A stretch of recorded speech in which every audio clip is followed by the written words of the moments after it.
గ్లాసుడైన చాలు నందిని పాలు, కడివిడైన నేమి కల్తీ పాలు. నందిని డైరీ.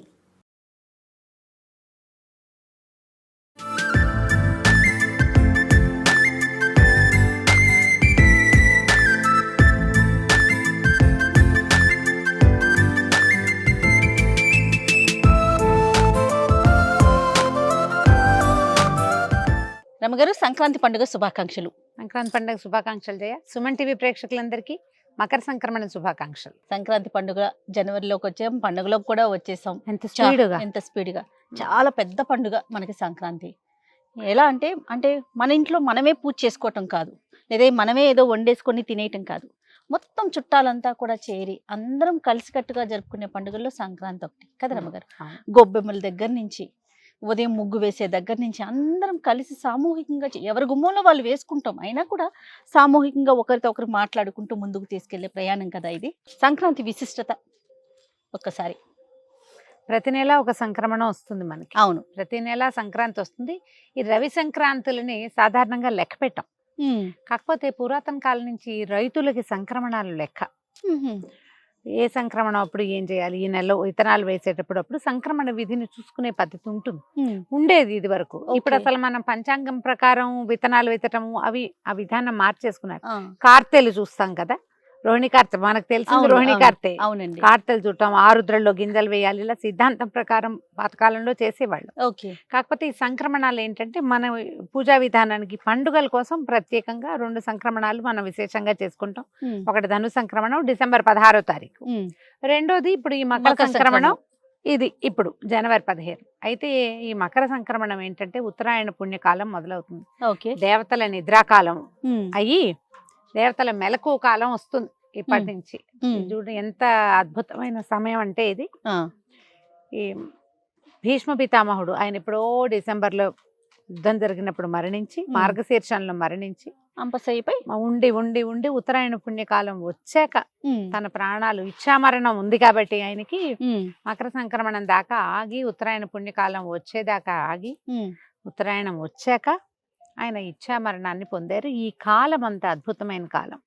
అయితే ఇంత అద్భుతమైన కాలానికి ఆదిగా చెప్పబడేటువంటి సంక్రమణ సమయంలో మనం పూజా విధానం చేసుకోవటము, పెద్దవాళ్ళకి పెట్టుకోవటము, తర్వాత ఈ పంటలు ఇంటికి వచ్చే కాలం కాబట్టి, కాలం అంటే ఈ ఒక రోజు రావుగా ఇక ముందు నుంచే వస్తూ ఉంటాయి. ఈ అద్భుతమైన ఇవాళ చేసిన దానము 1,000,000 రెట్లు ఫలితం ఇస్తుందని చెప్పు. ఎప్పుడైతే మనకి మకర సంక్రాంతి సంక్రమణం జరిగిందో ఆ రోజున కుష్మాండ దానం అంటే గుమ్మడి పళ్ళు దానం చేయటం, కళ్యాణ పూషణకాయ అదే అంటారు మన పచ్చగుమ్మడి, పచ్చటి గుమ్మడి పండుని దానం చేస్తే భూమిని దానం చేసిన ఫలితం లభిస్తుంది. మొత్తం గుమ్మడికాయ తీసుకెళ్ళలేమంటారు. అవును, చెక్కలు చేసి పంచండి అమ్మా, ఏం పర్వాలేదు. ముక్కలు చేయొచ్చా, భూమిని ముక్కలు చేసిన అలాంటి భావాల్లోకి వెళ్ళకండి. దానం చేయటం ప్రధానం, అంతే. ఎవరో ఒకళ్ళు దాన్ని కూరో పులుసో పప్పు ఏదో ఒకటి చేసుకుంటారు, వాడతారు. ఆ వస్తువు చేసుకుని తినడానికే కదా, శాకంగా ఉపయోగపడుతుంది. పూర్తిగా అయితే నిలవ ఉంటుంది, ముక్కలు చేసింది నిలవ ఉండదు. అంతే. కనీసం మీరు పక్క వాళ్ళకి, మన ఇంట్లో పనిచేసే వాళ్ళకి గుమ్మడి పండు ముక్కని ఇచ్చినా కూడా దాని ఫలితం తప్పకుండా లభిస్తుంది. అనుమాన పడకుండా చేయాలి. అయితే ధాన్యాన్ని దానం చేయటం, నవధాన్యాలు దానం చేయటం, బియ్యం దానం చేయటం, తర్వాత నవధాన్యాలు కూడా చేయొచ్చు. అవి కూడా చేయొచ్చు. నవధాన్యాల్లో ఏ ధాన్యం మనకు అందుబాటులో ఉంటే దాన్ని చెయ్యొచ్చు. ఇప్పుడు ఏంటంటే అన్ని ఇంచుమించు పత్తి, మిరప అవన్నీ కూడా వచ్చే కాలం కదా.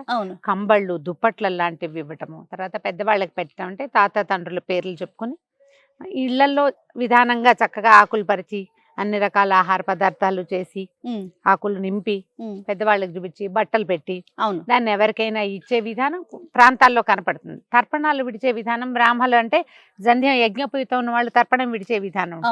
తర్పణం విడవటము మంచిదే. ఒకవేళ ఇంత చేయలేం మనం అంత పెద్దవాళ్ళ పేరుతోటి, అదంతా కుదరదు. కానీ మనకి ఏదైనా చెయ్యాలంటే ఈ రోజున ఎలాంటి దానమైనా మీరు పెద్దవాళ్ళ పేరుతోటి చేసుకోవచ్చు. ఎందుకంటే ప్రధానంగా పెట్టుకోవాలి. అత్యద్భుతమైన కాలం, మంచి సమయం కాబట్టి. కాకపోతే ఈ ఉత్తరాయణం ఎప్పుడైతే వస్తుందో మకర సంక్రమణ నాడు తలంట్లు నిషిద్ధం.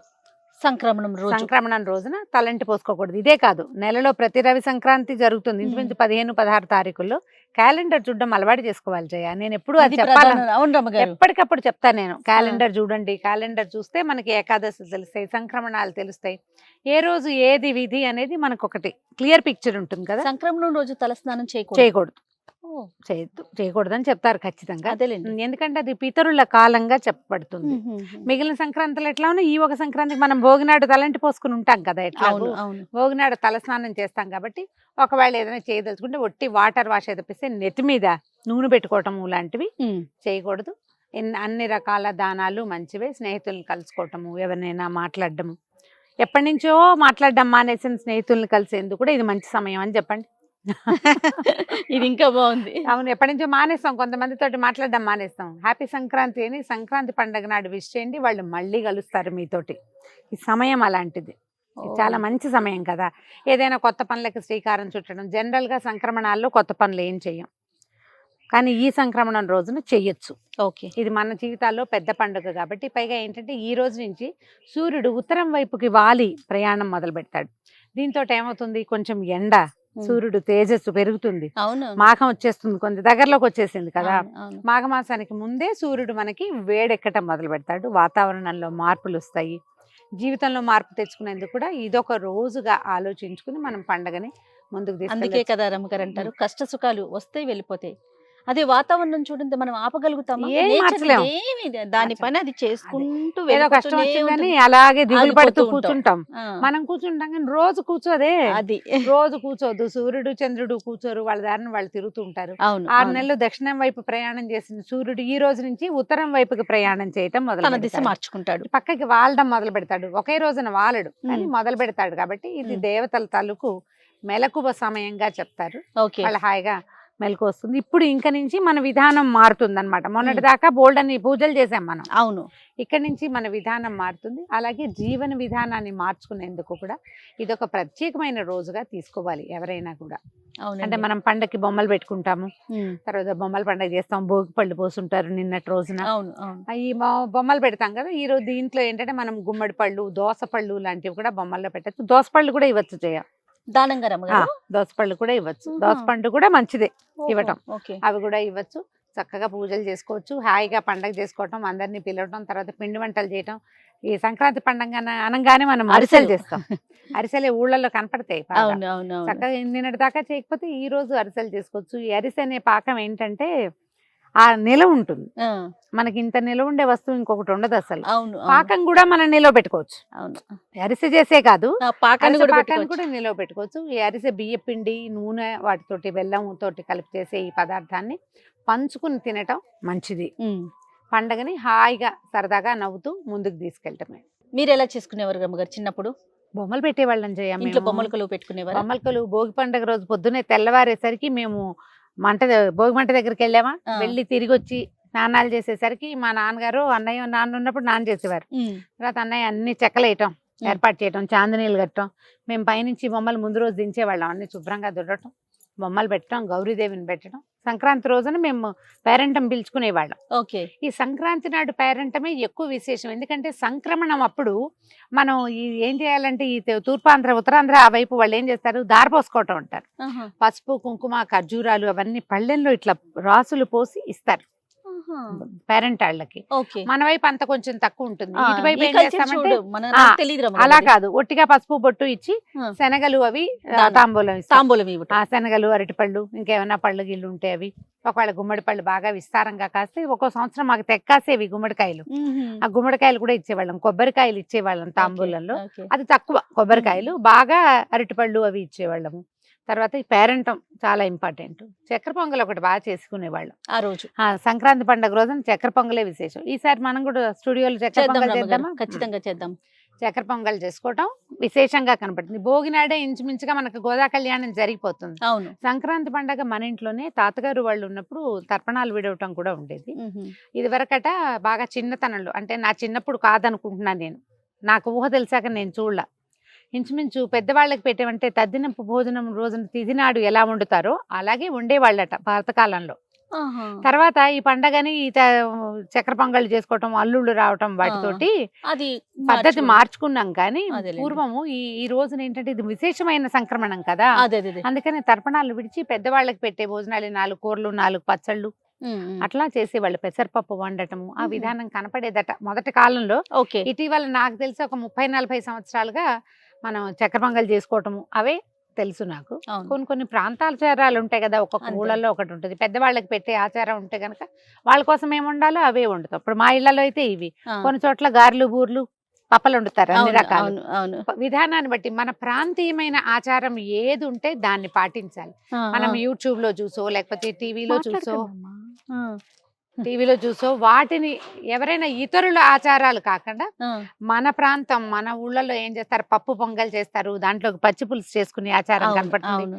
మనం ఏం చేస్తామో, మన ఇళ్ళలో ఏం చేస్తారు, మన ప్రాంతాల్లో ఏం చేస్తారో దానిని తప్పక పాటించి పండగని ముందుకు తీసుకెళ్ళండి. సంస్కృతి సాంప్రదాయాలు మనం చేసే విధానంతోటే, అవును. అలవాటుగా చేసే దాంతోటే ముందుకెళ్తాయి. ఇప్పుడు మన తాతలు నాన్నలు చేశారు, మనం నేర్చుకున్నాం, ఉమ్, మనం చేస్తే మన పిల్లలు నేర్చుకుంటారు. ఖచ్చితంగా. అలా వాళ్ళు పండగని ముందుకు ఇంట్లో తీసుకెళ్తారు. పూజా విధానం ఏమన్నా ఉంటుందా రమ్య గారు? మామూలుగా మనం ప్రతిరోజు చేసుకునే విధానమే ఫాలో అవుతాం, అంతే ఎవరిళ్ళలో కదండి? వాళ్ళదే చేయ, అవును. ఏ విధానం ప్రత్యేక విధానం అయితే ఏమి ఉండదు, ఏం అవును. లేదు. ఇప్పుడు బొమ్మలు పెట్టుకున్న చోట అయితే గౌరీ పూజా విధానం కనపడుతుంది. ఆ, బొమ్మలు పెట్టిన చోట, ఒకవేళ బొమ్మలు పెట్టలేదు అనుకోండి, ఆ, మామూలు పూజా విధానమే. మనం ఏ చక్కెర పొంగల్ చేసామో అది నివేదన చేసుకోవటం, అంతే. చుట్టుపక్కల వాళ్ళకి పంచి పెట్టుకోవటం. ఈ పంచటం విధానాన్ని మన పద్ధతిని బట్టి ఆ, అవతల వాళ్ళు ఒప్పుకోవాలి, అది కూడా ఆహా. కదా. అయితే ఈ సంక్రమణ రోజున నువ్వులతో చేసిన పదార్థాలు కూడా మనం పంచుకుంటే బాగుంటుంది. ఈజీ మెథడ్ ఏంటంటే, నువ్వుల దానం అంటే ఎవరికి ఇస్తాను చేయ, సులువు కాదు అది. అవును. అందుకని మనం ఏం నువ్వుండ. చేస్తాం, చక్కగా నువ్వులు ఉండలు చేసేసి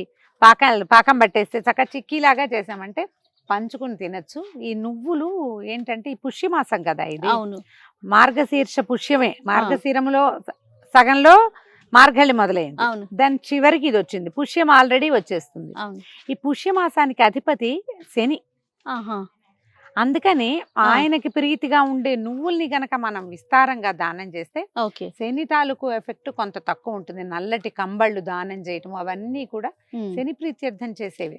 ఓకే. ఇప్పుడు మనం సాధారణంగా చేసే దానం కూడా మన గ్రహస్థితిని బాగు చేస్తుందంటే ఎందుకు చేయకూడదు మనం అది ఖచ్చితంగా చేయాలి కదా. ఇప్పుడు దానికి విధానం ఒకర్లా మా ఊళ్ళో అవును. చేయరండి అని అనాల్సిన పని లేదు. అవును. మీ ఊళ్ళో చేసేవి ఏం చేయాలి, మన ఇంట్లో వండుకునే వంటలు, మన పూజా విధానము, ఉమ్, ప్రాంతీయ ఆచారాలు అవైతే దాన ప్రక్రియ ఏ ప్రాంతంలో చేసేదైనా ఈ కాలానికి అనుగుణమైంది ఎవరు చెప్పినా చేయొచ్చు.